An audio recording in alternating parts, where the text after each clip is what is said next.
Here's some stuff you need to know. You know, I get a lot of calls on the radio show about Barndominiums.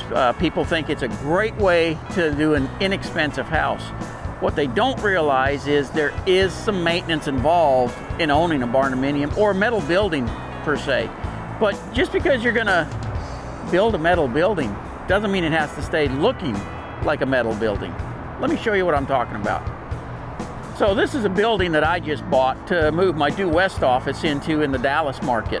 And it's a metal building, but with this brick veneer that's been added to the front of it, you can't tell.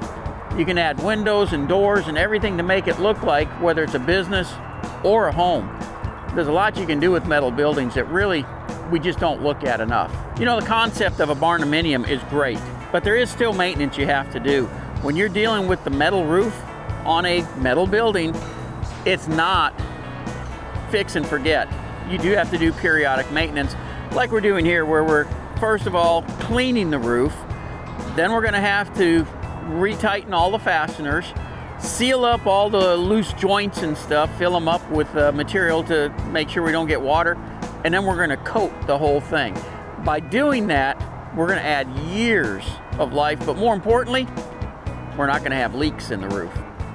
So if you're thinking about a barndominium because you want the flexibility of a gorgeous home to live in, but you need the warehouse space for your RV or working, take a look at a barndominium. It's not totally maintenance free, but it's sure a heck a good way to go per square foot.